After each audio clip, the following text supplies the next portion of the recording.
Buen jueves, bienvenidos todos a Macondo. Comenzamos nuestra emisión como todas las semanas. Leandro, Marco, Ina con análisis de lo que pasa en Latinoamérica, hecho con una mirada latinoamericana y desde Latinoamérica. Pocos días, muy pocos días faltan ya para la primera vuelta electoral en Chile. Este domingo se celebran unas elecciones presidenciales cruciales con un voto obligatorio restablecido.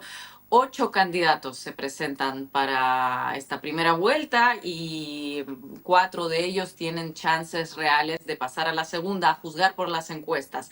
Janet Jara, del Partido Comunista, lidera las encuestas, pero las cifras no le dan para ganar en la primera vuelta, así que probablemente en la segunda tendrá que enfrentarse a un candidato de derecha que, bueno, en estas elecciones está ampliamente representada y de todo, para todos los gustos y colores, entre la derecha más tradicional, como es la de Evelyn Matei, hasta la más reaccionaria, nostálgica del pinochetismo, como Johannes Kaiser, por ejemplo, o José Antonio Kast. Bueno, ¿qué le espera a Chile? ¿Qué pueden traer esos casi 5 millones de votantes nuevos que votarán de forma obligatoria por primera vez? ¿Quiénes son estas personas? Hablaremos de todo ello hoy. Y bueno, luego iremos de nuevo al Caribe, en cuyas aguas ingresó esta semana el portaaviones más moderno de Estados Unidos, el Gerald Ford, junto con 3 destructores, miles de marinos que, bueno, se suman a este despliegue militar inédito iniciado por Estados Unidos hace unos meses. Hay despliegue de tropas en Puerto Rico, hay aviones militares de Estados Unidos en El Salvador, como lo detectó el otro día el New York Times estudiando imágenes satelitales. ¿Para qué lo hacen? ¿Qué pretenden hacer? Bueno, la pregunta del millón que nos estamos haciendo más o menos desde agosto en este programa y en todos los espacios en los que participamos.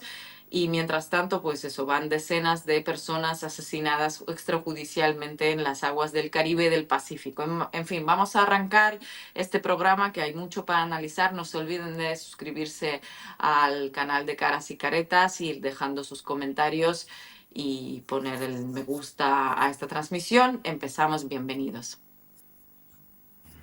Buenas noches, Ina, buenas noches, Marquito Teruggi, buenas noches a toda la comunidad de Macondo, vayan sumándose, van haciendo comentarios, también pueden suscribirse a YouTube o hacerse socios incluso de la comunidad de Caras y Caretas, si les pueden poner el QR en la pantalla o si no van a la página web de Caras y Caretas, que hay modalidades para hacerse socios, tanto desde Uruguay como desde el exterior. Vamos a empezar entonces analizando las próximas elecciones, la primera vuelta electoral de Chile, que será este domingo, 16 de noviembre. Recordemos que si nadie alcanza la presidencia el próximo domingo, habrá una segunda vuelta el 14 de diciembre, que es por lejos el escenario más probable de acuerdo a todos los sondeos de opinión pública. Es cierto, como estaba comentando Ina, que lidera Janet Jara, la candidata, tendríamos que ser de la continuidad, ahora vamos a ver si es de la continuidad o no, pero que representa a la alianza política de la izquierda que en este momento tiene la presidencia con Gabriel Boric, pero la derecha está dividida por lo menos en 3 alternativas fuertes: Matei, Kast, Kaiser y uno de ellos, que todo el mundo sugiere que va a ser Kast, va a pasar seguramente a la segunda vuelta, por lo cual en diciembre, si todo siguiera así, uno piensa que la derecha reunida lograría superar. Pero todo eso es futurología y, como estaba contando Ina, hay 5 o 6 millones de personas que van a ser como obligadas a votar porque por primera vez se introduce este voto obligatorio, gente que no iba a votar y ahora no va a tener alternativa, y nadie tiene muy claro cómo afecta esto. Pero para hablar de todo esto nos acompaña desde Chile nuestro querido amigo, periodista además y analista, experto además en Chile, del cual tiene un libro que habría que discutir ahora su propio título. Es un gran libro de Juan Elman, que nos acompaña ahora en Macondo. Bienvenido, Juan. Gracias por acompañarnos para analizar un poquito esto que va a suceder el próximo domingo. Cuando digo que podríamos discutir el título es porque Juan había escrito ese libro en el contexto de aquellas enormes movilizaciones en Chile diciéndole algo así como cuando cambió Nada será todo como o el día que antes. todo cambió, y ahora ya nada será como antes, y ahora veremos si ya nada será como antes o todo Puede ser volverá a ser peor. como antes. Pero bueno, Va a ser Si es peor, ¿no? peor, no es O como sea, antes. esa era en realidad la idea del libro, ¿no? Bueno, chicos, bueno, es un placer estar acá con ustedes. Bueno, Juan, todo indica, según los sondeos, que Janet Jara, que fue ministra de Trabajo, quizá ahora la ministra con mejor valoración del gobierno de Boric, entre otras cosas, porque ahí está la gestión que lleva la jornada laboral a 40 horas, en fin, ahí se reúnen unas ciertas conquistas tradicionales de la izquierda en su gestión. Ganó la interna, la ganó con relativa comodidad, tenía, por cierto, otras candidaturas. Proviene del Partido Comunista, eso en muchos lugares es como un estigma, pero en Chile el Partido Comunista es un partido que tiene un prestigio bastante importante, no significa que estemos todavía claro que pueda un comunista ganar la elección, ni siquiera en Chile, pero me refiero a que tiene una fuerza electoral muy significativa. Pero la derecha comparece con tres candidaturas muy fuertes que alguna aparentemente pasaría esa segunda vuelta y después parece muy automático que se junten. Es así como para hacer matemática y decir, primera lidera a Janet, pero en la segunda el candidato que pase de la derecha seguro que es candidato opuesto, o hay incertidumbre por todos estos votantes nuevos que se agregan o por lo que sea. Va. ¿Me escuchan bien? Sí. Sí, perfecto. Perfecto. Quizás con un poco de delay, pero lo acomodamos. A ver, por supuesto que las elecciones ni la política no son matemáticas, pero sí creo que hay una ventaja estructural de las derechas en esta elección que hay que entender. Digo las derechas, pues vos bien decías, hay tres candidaturas, todo indica que sería Kast el que pasa a segunda vuelta, pero hay que verlo, pero bueno, el que sea que pase o la que sea que pase, si es Evelyn Matei, tiene, como decía, una ventaja estructural. Por un lado, hay un descontento muy alto con el gobierno de Boric, un gobierno que se estaría yendo con más del 60% de desaprobación, en una coyuntura, digamos, donde si bien la crisis de seguridad o que algunos dicen es también una percepción de inseguridad, pero digamos, esa crisis, si bien ha mainado un poco en los últimos 2 años, sigue siendo la inseguridad una preocupación central de la ciudadanía chilena que el gobierno PRI no ha logrado resolver. Entonces, por un lado está esa cuestión del descontento con el gobierno, a eso se le suma bueno, este clima de incertidumbre y de miedo que favorece una campaña como la de un candidato de derecha. De hecho, si se fijan, Jara, la candidata del Partido Comunista, pero del oficialismo, también ha intentado hablar de seguridad, que es una bandera que le queda más cómoda a la derecha, digamos que tiene una propuesta mucho más dura y mucho más centrada en el tema tanto de seguridad como de migración, que es otra de las problemáticas, de las cosas que se están conversando aquí en Chile. Y por último está el tema que vos señalabas, Lean, que para mí es crucial, que es el tema de los votantes llamados obligados o nuevos votantes. Son estos 5 millones, alrededor de 5 millones, que no votaron en la elección anterior, que fueron obligados a votar, o que salieron a votar, mejor dicho, en el plebiscito 2022, que perdió en ese momento la versión del apruebo de la izquierda, y que ahora van a votar en esta elección presidencial. Y se dice, según encuestas, según estudios, que se trata de una población menos alineada con el eje izquierda-derecha, más conservadora en términos valóricos, y que de alguna manera, en parte por eso, podría tener bueno, más recepción a candidatos antisistema o por lo menos que expresen la idea de cambio. Por eso se dice que las derechas tienen una ventaja estructural de cara a la segunda vuelta, ¿no? Eso me parece que es bastante cierto. Juan, gracias por estar acá de nuevo. Tengo un montón de preguntas, pero arrancaría por una. Justo estaba viendo el debate que hubo esta semana, bien interesante, además toda la parte, la primera sobre inseguridad, así como muy marcadamente.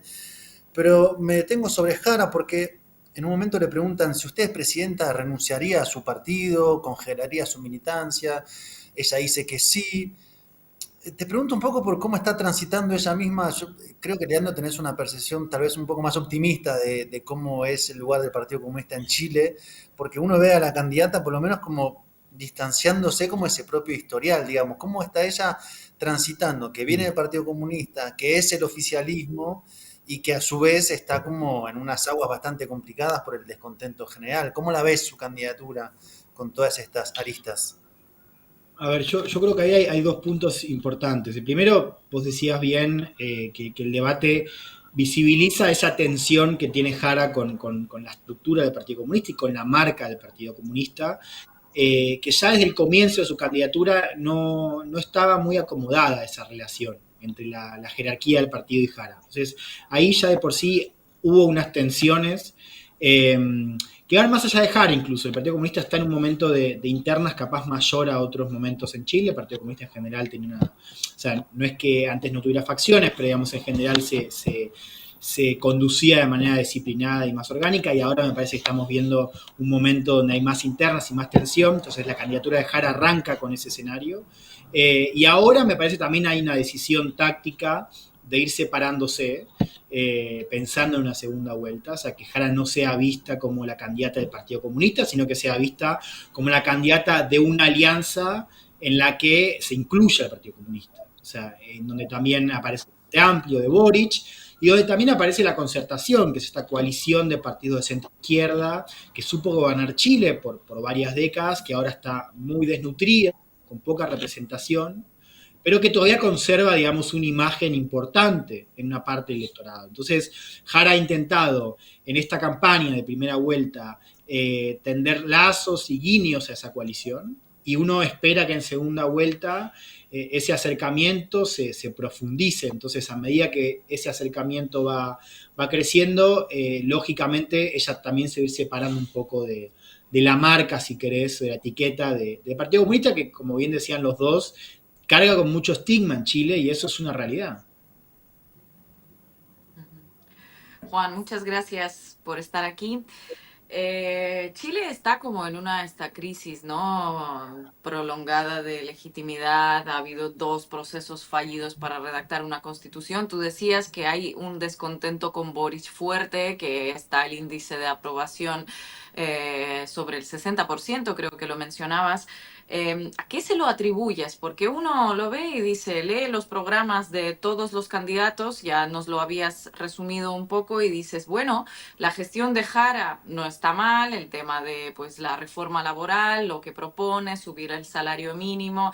Tampoco es que el país sí no se ha hecho lo que se ha prometido, entre otras cosas, porque pues entiendo que el Parlamento estaba poniendo pegas, pero no dices que es un país donde la izquierda no ha gestionado tan bien o ha gestionado tan mal como lo ha hecho en Bolivia, donde había, no sé, colas para conseguir gasolina, no había dólares. Entonces dices, vale, el tema es la seguridad, pero ¿qué más? ¿Qué es lo que pasó en estos años como para que el 60% desapruebe esa gestión, que lo ves en un contexto más global y dices, bueno, pues tampoco ha sido tan desastroso, al menos no lo parece tan desastroso a esa distancia a la que estoy yo?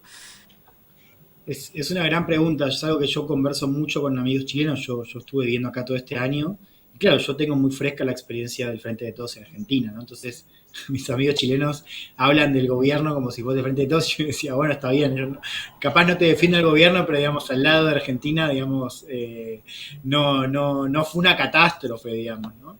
Entonces, esa tensión que marcás es buena. Yo creo, primero de todo, que hay que entender, y creo que esto tiene sentido para la discusión regional, que es un gobierno que entró con una expectativa muy alta, ¿no? O sea, es un gobierno que había prometido resolver temas estructurales del llamado modelo chileno, sobre todo el tema de pensiones, que hubo una reforma, pero fue una reforma mucho más tibia de lo que se pensaba al comienzo. Está la cuestión de seguridad, pero en diferentes dimensiones. Una, que fue la que dominó el primer año del gobierno, era el llamado conflicto chileno-mapuche en el sur, ¿no? La macrozona sur, que estaba militarizada y que siguió militarizada, por cierto, digamos, ¿no? Boric profundizó, digamos, esa estrategia que había tenido el gobierno de Piñera. El abordaje de esa crisis, no sé si recuerdan, pero hubo un episodio medio fundacional que fue cuando la ministra de Interior de Boric, Ischia Siches, que no tenía mucha experiencia en política y mucho menos en ese cargo, que es el cargo más importante del gobierno, el Interior, bueno, fue a una reunión y básicamente la sacaron a los tiros, digamos, ¿no? Y esa imagen un poco lo que comunicaba, y también cómo fue percibido el episodio, era un gobierno que había prometido mucho, pero que no sabía bien dónde se estaba metiendo. Entonces, esa imagen me parece que también fue debilitando al gobierno desde un comienzo. Eso se profundizó el 4 de septiembre de 2022, cuando la propuesta constitucional fue derrotada. Pero además ya de por sí la convención, o dominada por la izquierda independiente, ya venía acumulando muchos escándalos y con una imagen también muy negativa, a la cual el gobierno fue asociado. O sea, el gobierno también fue asociado a toda una estructura o toda una coalición de izquierda que iba mucho más allá de su partido y que realmente sufrió muchísimo el descrédito de la convención y después tuvo un golpazo el 4 de septiembre. Entonces ya, menos de un año después de haber asumido, Boric ya estaba en aprietos, ¿no? A eso se le suma a los meses la crisis de seguridad que yo les contaba.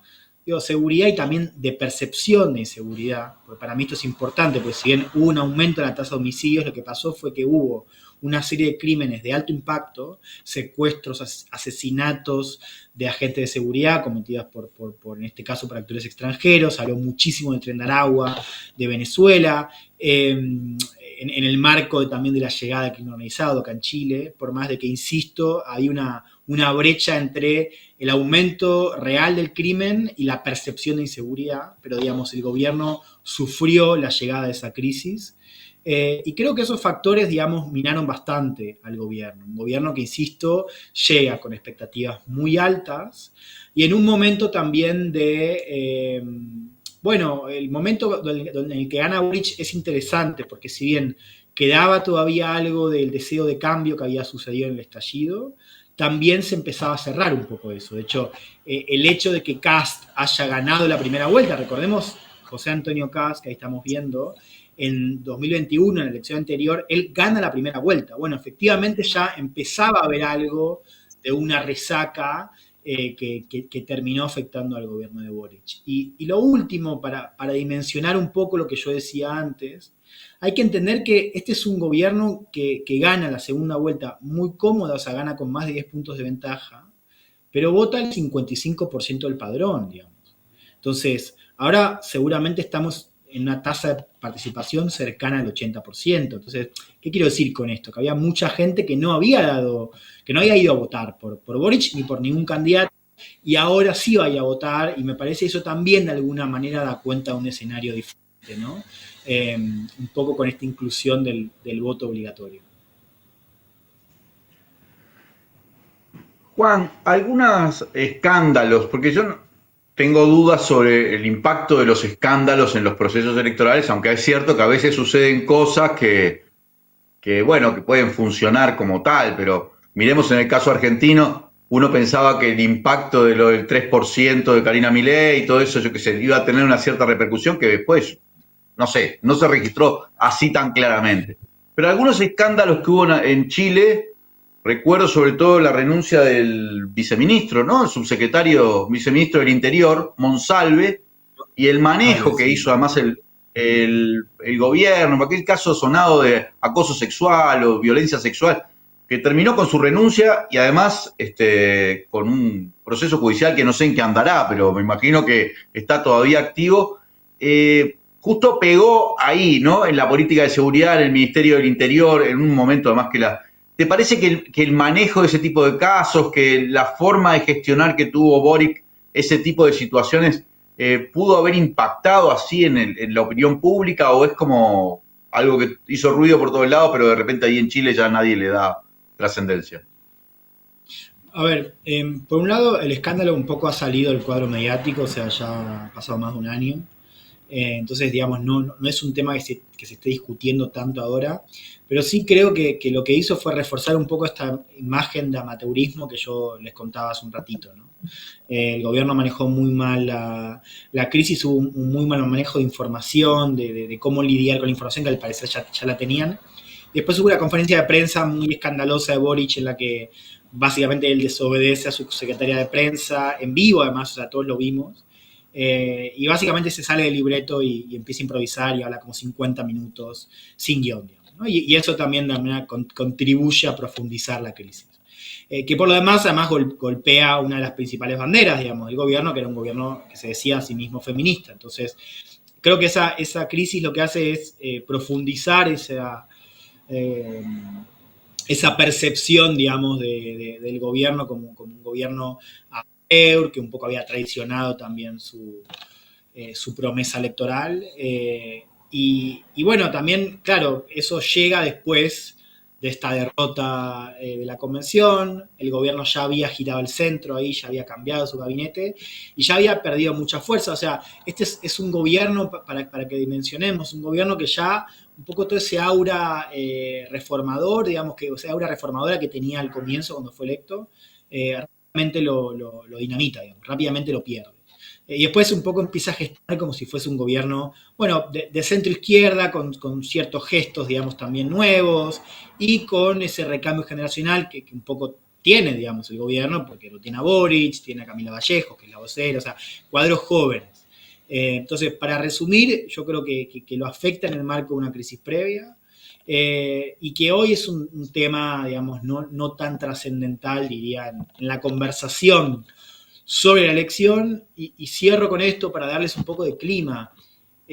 No hay clima acá, o sea, la conversación sobre la elección es casi inexistente. O sea, vos acá, yo el otro día salí a tomar algo y vi un bus de Kaiser, la cara de Kaiser, pero digamos, fue como el primer recordatorio en varias semanas de que hay elecciones en unos días, ¿viste? O sea, vos acá podés transitar en diferentes comunas y es difícil darte cuenta que está por suceder una elección, ¿no? Una elección que tiene también cierta relevancia, porque América Latina, como ustedes también van a contar en el resto del programa, es un momento muy álgido. Entonces, eso también hay que notar, ¿viste? El clima electoral es casi inexistente.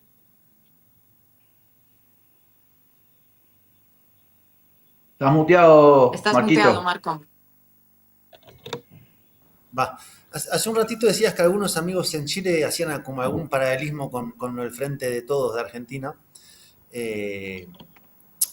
Y tal vez lo que uno percibe a la distancia es como cierta carga de desilusión, ¿no? Con el gobierno de Boric, con que había esa expectativa que nombrabas y finalmente se fue desinflando, y que estamos ante una posible segunda vuelta de, supongamos, Jara contra Kast, donde uno de los argumentos principales va a ser parecido al de la segunda vuelta en el 21, que es una suerte de resorte anti-Kast o resorte con todo un discurso anti-extrema derecha, la amenaza, el peligro, ¿no? La campaña del miedo que van a decir del otro lado, que ya se aplicó en el 21. Yo me acuerdo de la campaña de los que no están con Boric votan con Boric, ¿no? Toda esta cosa de, sí, ante esto, cualquier cosa, hay que votar a Boric. Ese resorte todavía puede funcionar después de 4 años. Es un resorte que ya naturalmente está oxidado o no. ¿A la gente le importa algo así? Digo, porque en Argentina cuando era, no, porque Milei esto, Milei lo otro, la democracia, la dictadura, y finalmente la gente, comillas, una mayoría, estaba como en otra sintonía, ¿no? Y esta del miedo, en este caso, si en este escenario, porque uno presupone que van a apelar a ese resorte, ¿le ves funcionalidad o ya está agotado ese recurso?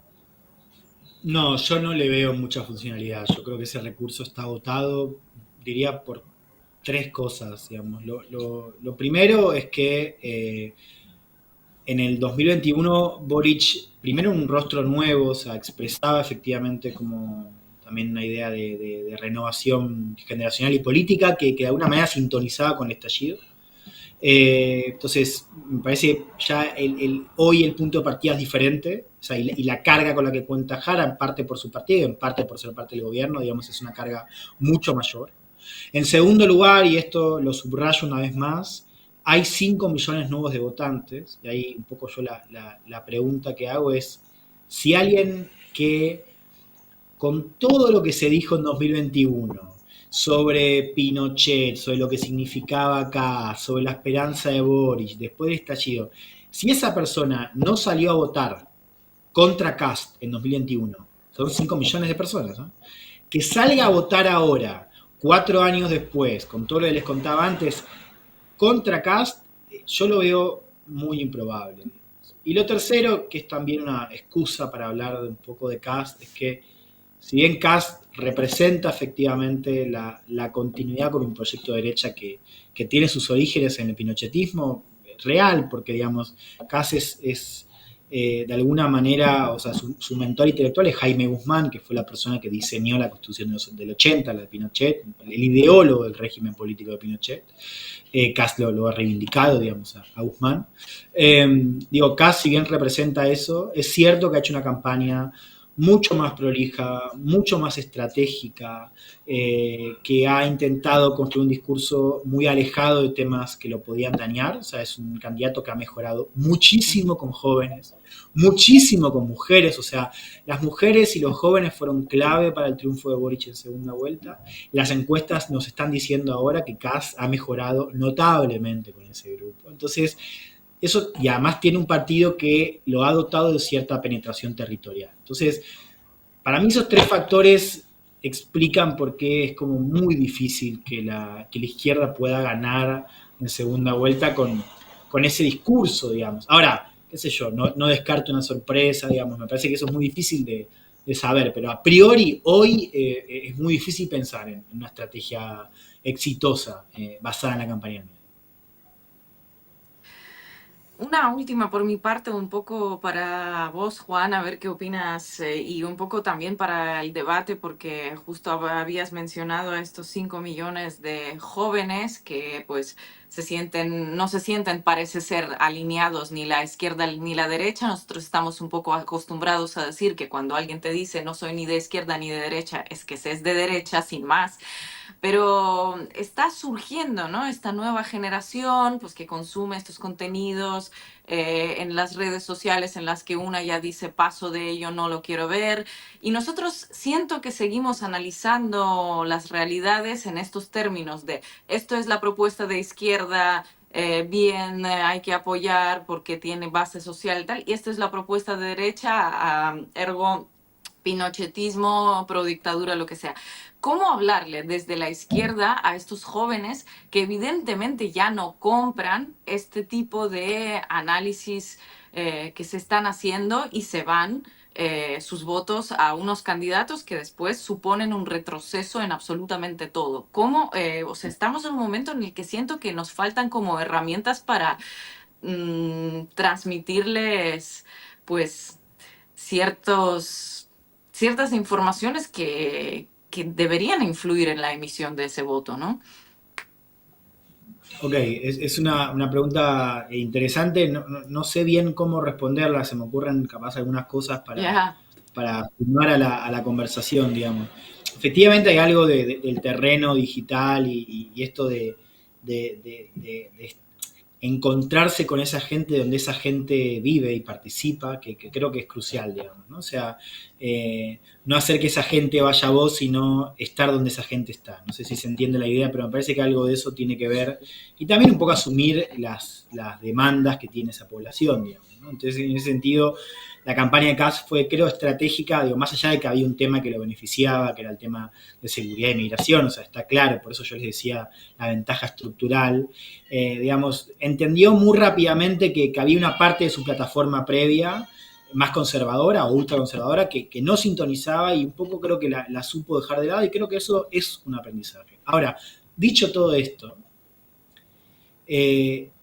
yo lo que diría es, a ver, yo seguí de cerca la campaña de Kast, estuve trabajando unos meses como reporteando dentro de la, o sea, buscando voceros y entendiendo un poco cómo funcionaba el partido de Kast. Y es un partido que efectivamente ha logrado sintonizar con una parte de la juventud, que invierte mucho en TikTok, o sea, es el candidato ya. Kast tenía mejores números de TikTok que Boric en 2021, o sea, una persona que ya viene trabajando en esa red hace ya varios años. Pero es un partido que ha logrado una inserción territorial que el Frente Amplio y la izquierda no. Entonces, ¿qué quiero decir con esto? Digamos, que es cierto que las redes son importantes y que hay que construir ahí y estar y comunicar para esos públicos, pero digamos, hay toda una dimensión territorial que tiene que ver con un trabajo de base, que tiene que ver con un trabajo de ir a los barrios y puede ser anticuado, pero se soslaya que en la campaña de Kast ese trabajo estuvo y explica una parte de su mejora y explica por qué Kast está mejor posicionado que Matei y que Kaiser para ganar y entrar en segunda vuelta. Entonces, no hay que olvidar ese trabajo porque la sensación que tengo también es que la izquierda, por lo menos acá en Chile, pero también en otros lugares, entendía la fuerza de esas redes, entendía, digamos, la necesidad de hablarle a un público joven, lo tuvo, pero, digamos, no se ocupó en construir algo remotamente parecido a la capilaridad social. Entonces, me parece que eso es un aprendizaje. Naturalmente, ir a hacer un acto como se hacía hace 20 años, capaz eso no sirve. Pero, digamos, hay toda una dimensión territorial que me parece que ha sido bastante soslayada, y en el caso del Partido Republicano de Kast, bueno, me parece que ahí hay un caso para ver, ¿no? Después les puedo contar un poco más, o sea, hay también una dimensión vinculada con el crecimiento del evangelismo, o sea, es un partido que se ha montado en estructuras evangélicas, digamos, no es solamente ir a los barrios con una pancarta, digamos, pero hay toda una dimensión territorial que me parece que la izquierda acá en Chile ha abandonado, y la derecha lo ha logrado hacer junto a una campaña de comunicación en redes sofisticada, exitosa, y bueno, a juzgar por los resultados que estamos viendo en encuestas y demás, sí, que los ha acercado a los jóvenes. Una más yo tengo, Juan, y después esta es la última para mí, pero quería, supongamos bueno, que se produce esto, que el 14 de diciembre, de repente en esta segunda vuelta, el candidato ganador resulta ser finalmente Kast, José Antonio Kast. ¿Lo ves construyendo una alianza rápida, inmediata, o sea, sin dificultades, fluida, con tipos como Milei, Rodrigo Paz, Gerí en Perú, Daniel Noboa, en fin, una cosa tipo CEPAC, o es una derecha de otro tipo? Porque uno piensa que Kaiser sí tiene una onda así ultraderecha libertaria, pero no sé Kast si refleja, como hay tres candidaturas, esos matices de repente impactan o importan, o no, o ya está como construyéndose la base de una ultraderecha regional con varios países. A ver, está bien lo que señalás, Lean, porque, a ver, en este caso, el que tiene más vínculos con Milei, la estructura de Milei, es Kaiser. O sea, Kaiser, el hermano de Kaiser, Axel, o sea, el hermano del candidato Johannes Kaiser, Axel Kaiser, es no solamente amigo personal de Milei, sino que además es el vicepresidente, o integra un lugar en la comisión directiva de la Fundación Faro del AGE. Entonces, es un tipo muy conectado. O sea, los Kaiser están mucho más conectados con Milei que los Kast. Kast supo tener un mejor vínculo con Milei en el pasado, tiene un mejor vínculo con Bolsonaro. Kast estuvo en las cumbres, por ejemplo, la de Fox de Iguazú, donde estuvo con Milei y con Eduardo Bolsonaro. Entonces uno pensaría en un vínculo más estrecho con los Bolsonaro, si es que vuelven al poder en Brasil. No va a ser Jair, pero digamos, podrían volver a alguien de la familia. Uno imagina un vínculo, sí, estrecho con la derecha regional. Creo que con Milei capaz no sea tan cercano, pero no me imagino una tensión importante ahí.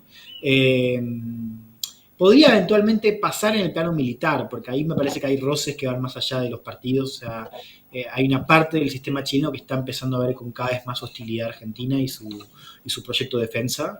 Creo que eso es algo bastante poco conversado en Argentina, pero que de Chile aparece. Entonces, eventualmente podría haber algún tipo de conflicto ahí, pero por lo demás lo veo bastante alineado a la derecha regional y a Estados Unidos, ¿no? O sea, acá primero tiene un vínculo previo con el ecosistema ultraconservador de Estados Unidos. Acá es una figura, digamos, pionera en el activismo ultraconservador en América Latina. O sea, un tipo que ha viajado mucho a cumbres de extrema derecha antes de Trump. O sea, estamos hablando del 2007, 2010. Entonces, me es difícil no pensar en Kast como un eslabón más de ese proyecto.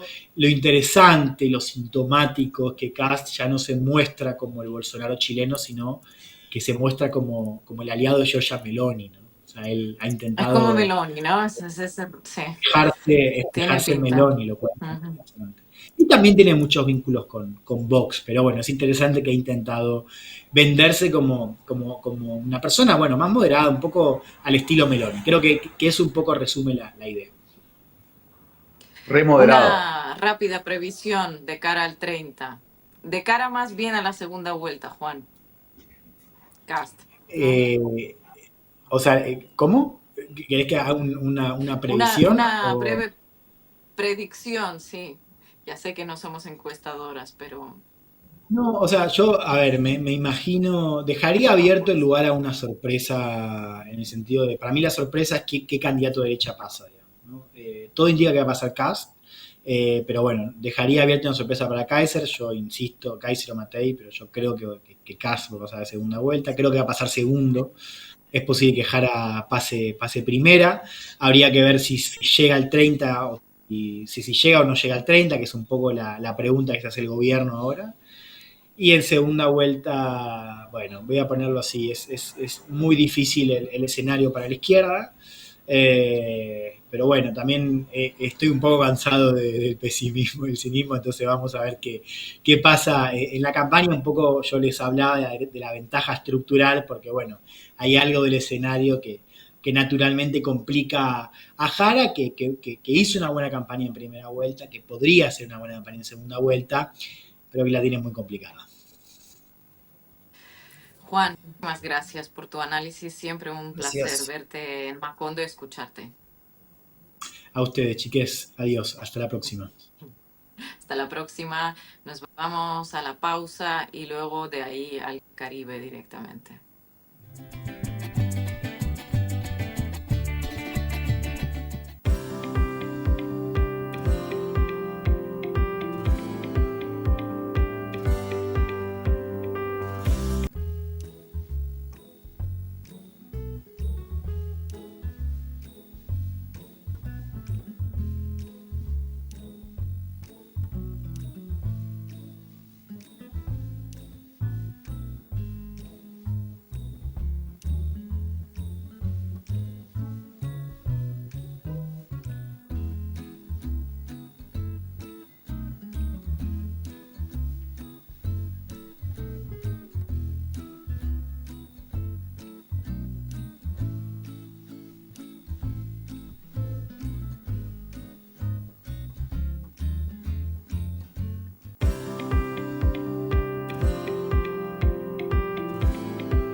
La verdadera amistad te dice las cosas de frente, aunque muchas veces no te gusten.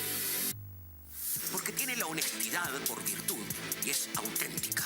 Prioriza la confianza por sobre todas las cosas. Es que la amistad asume el compromiso de estar siempre, sobre todo en las malas, para que cuando lleguen las buenas sean una verdadera fiesta. No importa el momento, la hora o el lugar, su voz siempre te hace sentir como en casa. Caras y caretas, una voz amiga. Suscríbete ahora.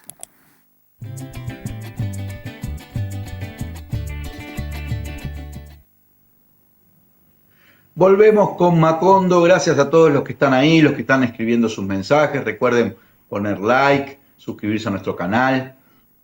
Vamos ahora al Caribe, como anunciaba Ina antes de cuando finalizaba el pasado bloque.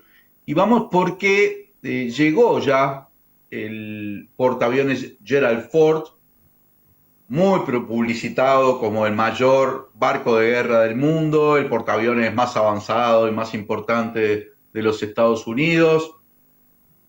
Lo anunciaron hace un tiempo, va para ahí, realmente fue para ahí, lo trasladaron desde el otro lado del mundo prácticamente a instalarse en aguas del Caribe, incrementando la presión o por lo menos tratando de incrementar la psicopolítica de presión sobre Venezuela, pero con todos los bemoles del caso, porque por el momento, incluso esto se ha debatido en el Congreso de los Estados Unidos, las bases legales para un ataque en territorio no digo que las precisen, pero no las tienen. Tampoco tienen bases legales muy claras para sus ataques a lanchas, que esto ya ha sido condenado incluso por un montón de países, incluso por la ONU.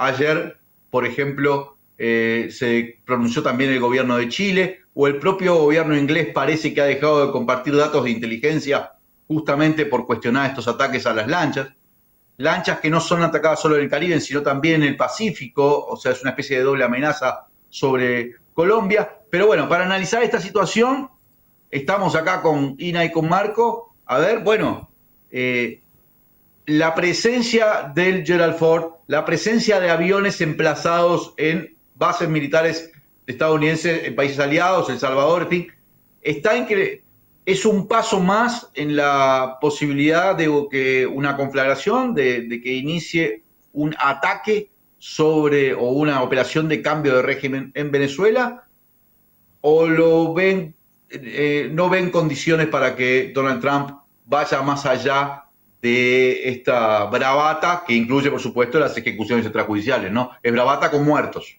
pero muertos que nadie sabe bien quiénes son ni de dónde provienen. Parecen ser pescadores del Caribe y de múltiples nacionalidades. Y nada,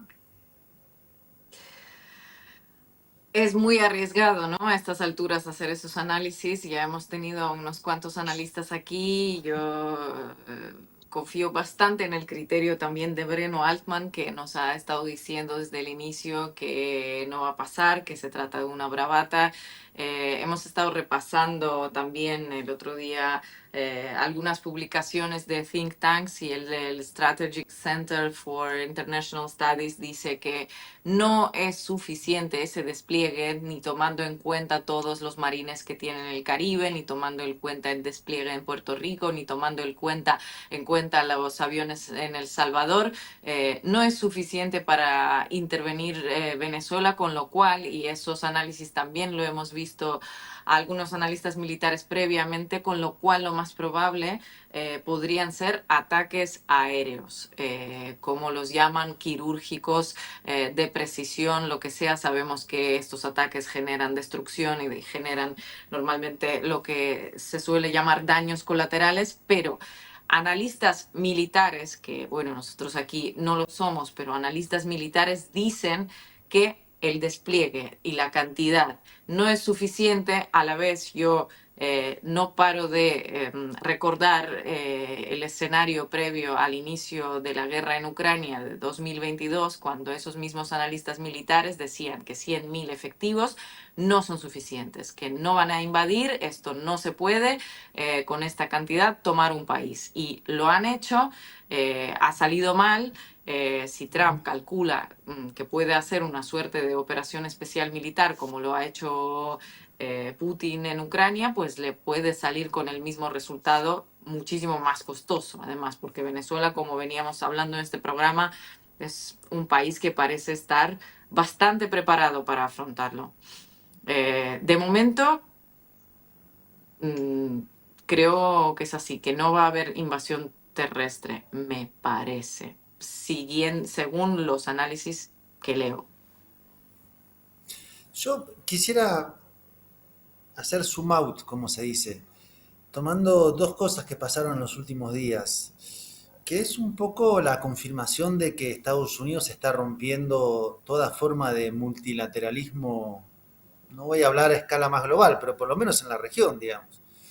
Levantó la cumbre de las Américas y se encargó de sabotear todo lo que pudo la cumbre entre la CELAC y la Unión Europea, apretando a gobiernos de América Latina, apretando a gobiernos de Europa, con un éxito no del todo, pero por lo menos parcial, digamos. Hubo muchas ausencias presidenciales. La foto estaba flaca en términos de presidente, 9 de 60, te da un 15%, no es mucho, digamos, ¿no? Entonces estamos ante un Estados Unidos que dijo, bueno, esto se terminó, la época de la negociación se terminó, acá somos nosotros, primacía sobre los demás, no hay nada que debatir ni negociar y este territorio es nuestro. Lo cual no es nada muy novedoso, digamos, pero sí como muy exacerbado, ¿no? Y se le reconoce eso, salvo Pedro Sánchez que vino y algún primer ministro, en general, incluso la cumbre que se hizo en Santa Marta, le pasaban por arriba los aviones a Colombia, digamos, ¿no? Macron que volaba de Brasil hasta México, Ursula von der Leyen que agarraba de Brasil hacia Europa, o sea, fue muy notorio. Eso como primer contexto, la unilateralidad y la ruptura, el saboteo del multilateralismo.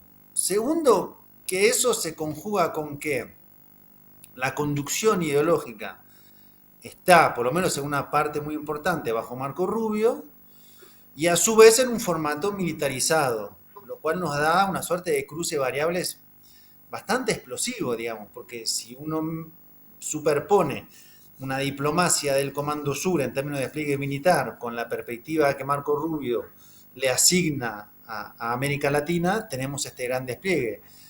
Despliegue que, ahora voy a ir a portaaviones, pero además de todo el Caribe, tenemos entrenamientos en Panamá, tenemos una presencia muy fuerte en Guyana, tenemos un despliegue en Puerto Rico, tenemos Trinidad y Tobago con los primeros atracamientos de barcos, tenemos los aviones en El Salvador, tenemos la base que va a regresar en Ecuador, tenemos la base que se podría construir en la Antártida Sur. O sea, esto va rápido y va de la mano tal vez de los actores más intransigentes que tiene Estados Unidos. En ese contexto, que es el marco general, lo llamativo del portaaviones es que fue confirmado oficialmente, porque hasta ahora, en general, casi todo era a través de medios de comunicación, ¿no? O sea, había más anuncios hechos a través del New York Times, supongamos, o Associated Press, que del propio Comando Sur o el Ministerio de Defensa, ahora de Guerra. En este caso ellos dijeron, llegó el portaaviones, tiene 4.500 Marines adentro, tiene estas capacidades, o sea, fue como un discurso oficial. Porque de hecho, por ejemplo, la cifra de que hay 15.000 marines es una cifra que construyó el New York Times, no ha sido confirmada oficialmente. En cambio, esto vinieron y dijeron, llegamos, publicación oficial, acá están los 4.500 marines. ¿Estarán, no estarán? No sé, pero en términos comunicacionales sí. Y es un poco el último paso. O sea, ¿qué más podés desplegar Pero el en el paso mar? hacia qué, hacia una invasión, decís, ¿no crees que podría ser una jugada así dentro de la guerra psicológica, cognitiva, toda esa parafernalia, o sea, para romper lo que venías analizando vos, para romper, provocar rupturas adentro de Venezuela, de las Fuerzas Bien, sí. Armadas? El último paso en cuanto a lo que puedes poner sobre la mesa, digamos, porque mucho más que ese portaaviones, puedes poner 2 portaaviones, 3 portaaviones, pero llega un punto en el cual ya se está tornando la situación como, no sé si absurda, pero por lo menos absurda, digamos, porque si tenés 15.000 marines, el portaaviones más importante del mundo, un submarino nuclear, y lo que haces es bombardear lanchas de pescadores 2 o 3 por semana, hay una desproporción muy grande entre lo que han desplegado y lo que efectivamente están haciendo. Entonces yo creo que se están acercando al punto en el cual o vas a pasar al acto de alguna manera o vas a tener que empezar a recular en hojotas, lo cual es bastante también incómodo. Y hay voces disidentes adentro de Estados Unidos del campo republicano diciendo, ¿qué es esto que está pasando? O sea, estamos volviendo a la forma clásica de un cambio de régimen. Yo creo que estamos ya en esa zona. O haces algo, estamos hablando acá a fin de año, o tenés que recular, digamos, porque además, ¿qué vas a mantener 15.000 marines ad eternum bombardeando lanchas? Creo que estamos en esa zona temporal, tal vez me equivoque por completo. Lean. Yo quiero plantear que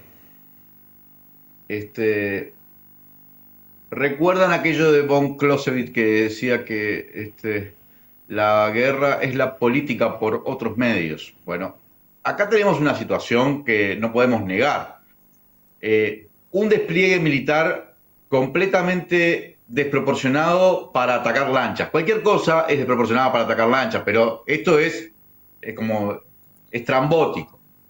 Tiene aspectos publicitarios, pero insuficiente para producir una invasión militar efectiva contra Venezuela. Una invasión militar contra Venezuela es una invasión contra un ejército armado y aliado además con alguna de las potencias más importantes del mundo, como Rusia o China, y además cohesionado y que se viene preparando hace 20 años desde el punto de vista ideológico, político y militar para este escenario, para el escenario de que Estados Unidos lo ataque. Porque eso no es que al chavismo le cae esto desde Chávez, presumen que en algún momento se puede producir una situación de ese despliegue existe, pero ¿cuál es la realidad política que permitiría a un presidente como Donald Trump atacar a 1.500 kilómetros de su propio territorio? O sea, en América del Sur, que no ha atacado nunca, que yo recuerde así, en invasiones, incursiones de ese tipo. Y bueno, hoy está Donald Trump con el gobierno cerrado, ahora está por reabrirlo, o reabrió, una impopularidad creciente, lo dicen las encuestas, pero además las elecciones del martes pasado, donde perdió por todos lados, por todo Estados Unidos, incluyendo el estado de Nueva York, que era obvio que iba a ganar los demócratas, pero dentro de las opciones ganó la más de izquierda, ¿verdad? 33, 34 puntos de aprobación le dan las encuestas, 60% de desaprobación. ¿Sí? Incluso una de las bases sociales que podrían estar pidiendo invadir Venezuela, que podrían ser los venezolanos en Estados Unidos, están de punta con Trump, porque los están tratando prácticamente como perros, ¿no? A los propios venezolanos que están en Estados Unidos les quitan todas las... él está enfrentado con los inmigrantes especialmente. Entonces, yo lo que veo es una situación de debilidad en términos de números de las encuestas, economía, popularidad, elecciones de hace bien poquito.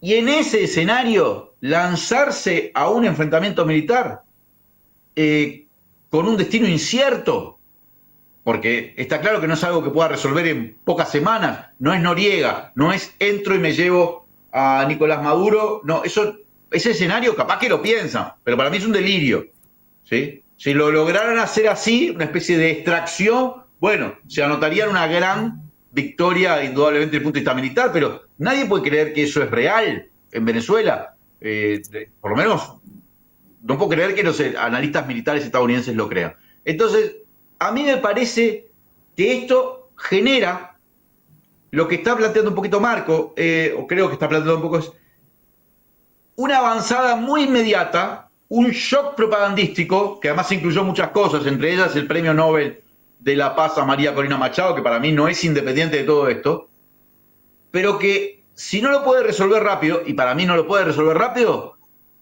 va a ser un retroceso ruidoso, pero va a tener que ser un retroceso.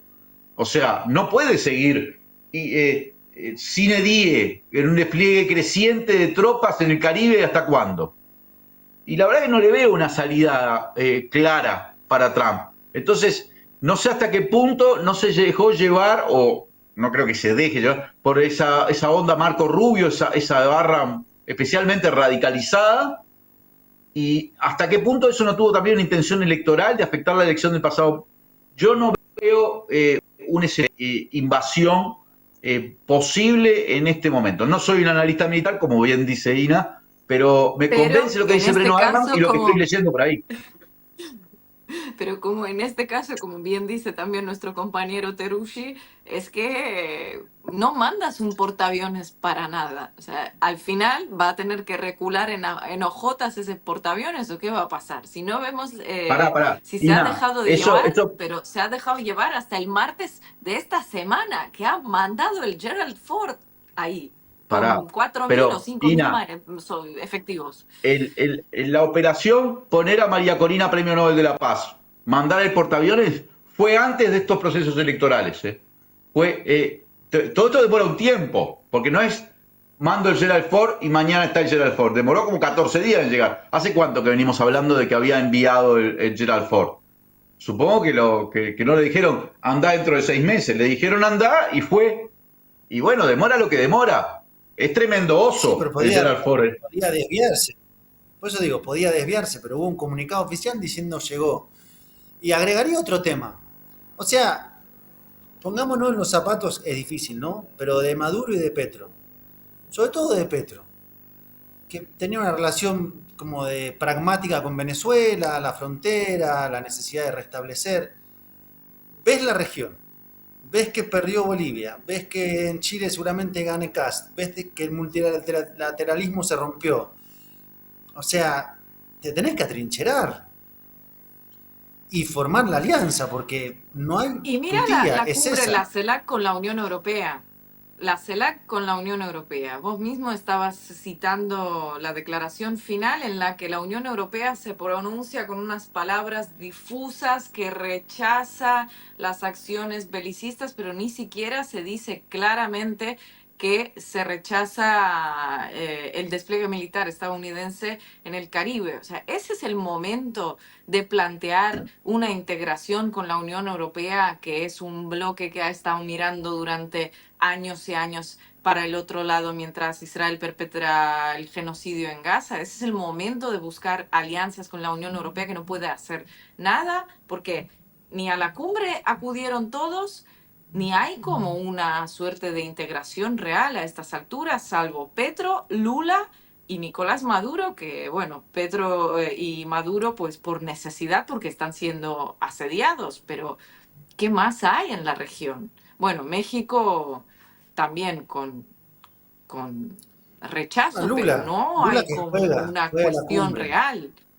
De otro lado, sí, tenés Trinidad y Tobago, tenés Panamá, tenés El Salvador y todos esos países dispuestos a poner sus bases, sus territorios para un despliegue militar estadounidense. ¿Qué hay de otro lado? ¿Qué apoyos reales tienen ahora mismo Venezuela y Colombia? Por eso, ¿se acuerdan de Game of Thrones? Cuando se Sí, juntan claro. los enanos con los elfos. La batalla en que los enanos y los elfos se juntan. Y es esa, digamos. Es el espanto. O sea, tenés enfrente a el portaaviones y eso lo único que va a provocar es un abroquelamiento y es la única posibilidad que tenés. Y la promesa que dice el gobierno venezolano, que es parte del debate que hay, que es, si a mí me sacan, yo cautizo. Y la verdad, yo no dudo además de la capacidad de producir una situación de esa naturaleza, pero es esa, y eso sí tiene un efecto rebote que arrastra hasta Colombia. Yo no sé ahí qué pasaría con los militares colombianos, que es otra cosa muy compleja, a la cual no tengo mayor capacidad de diagnóstico fino. Pero ese es el escenario prometido por el gobierno venezolano, y la verdad que no dudo que tengan capacidades, porque se vienen preparando hace mucho tiempo para varios escenarios. Y esa caotización a su vez es la caja de Pandora. Y eso es lo que Estados Unidos tampoco parece del todo dispuesto a abrir, porque Machado no te asegura clausurar esa caja de Pandora. Entonces, la de la operación comando quirúrgica que entra un mega helicóptero que parece una mosca en la noche, que secuestra a Maduro, que se lo lleva, Machado sale del escondite, entra y le tiran flores desde el 23 de enero y asume la presidencia, todo eso no existe en ninguna parte. Además, ¿cuál sería el efecto, Marco? Un bombazo que caiga en Venezuela, porque en el principio de 2026 hay elecciones en Colombia, ¿no? Decía Breno, esto lo mantiene en la atención hasta mayo de 2026. Yo creo que cualquier acción militar, es más, creo que las acciones militares que está haciendo en el Caribe ya tienen un impacto electoral en Colombia. Eso no significa Bueno, que habría que acerquen a... ver mediciones, ¿no? De encuestas.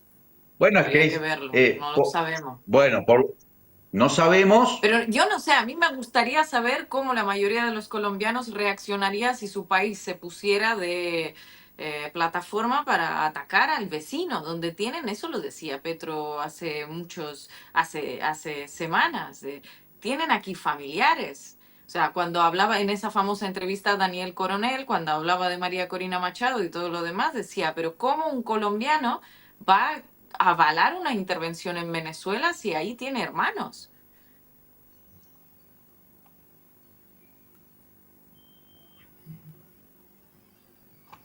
Es así. Te interrumpí. No sé, Sí. para mí estamos en esa zona ahora. Y recular es un problema. Y esto lo vine diciendo desde el principio. Trump nunca habla de cambio de régimen. No solo, creo yo, por los aspectos legales en Estados Unidos, porque siempre deja la puerta abierta para retirarse. Siempre planteó, esto es el narcotráfico, esto es el fentanilo, qué sé yo. Yo creo que siempre diciendo, bueno, si hay que recular, no podemos decir que no lo logramos si decíamos que el objetivo era sacar a Maduro. Si decíamos que el objetivo era ¿Vos querés frenar el decir que hay tráfico de detrás drogas una por mar, negociación? una puerta de salida, digamos, que él mismo se puso para poder irse, así quede mal parado. Porque también es cierto que, y esto es un hecho, digamos, si Trump recula, si Estados Unidos recula, la imagen final no solamente es de un Maduro, digamos, que es eterno, indestronable, sino que es un Estados Unidos al cual un país latinoamericano puede plantársele, evidenciar que tiene más capacidad de operaciones psicológicas y de alta presión que de capacidades militares y hacer que recule. Es una imagen potente, digamos. Es como, bueno, hasta acá Pero yo está creo que llegando hoy sí, Estados Unidos y su capacidad. de todas maneras es una imagen potente que está ratificada por los últimos 20 años, porque no es que Estados Unidos no ha hecho nada para tirar el chavismo. Esto Pero sería como el así, extremo. Ahora, recordemos es que una esta es la cosa, y primera vez. ya nos quedamos sin tiempo, pero, o sea, no digo, pero recordemos una cosa, la base MAGA, la base de Trump, no quería más guerras, Es más, Trump le dio manija a eso, ¿no? No más guerras al pedo. Él se quería llevar el Premio Nobel de la Paz, dice, por parar guerras. Y además tiene otro problema Trump de las últimas horas que para mí es importante, aunque quizá lo minimicemos, pero es un problema que va a consumir la agenda para mí en los próximos días, que es la aparición de los mails de Jeffrey Epstein, donde lo señalan directamente. Yo creo que eso es un escándalo, sobre todo para su base social, aunque después judicialmente no avance Y habrá nada. que ver qué va a hacer para desviar la atención de ese escándalo. De eso supongo que ya hablaremos en los próximos programas. Por hoy nos tenemos que despedir hasta el jueves que viene.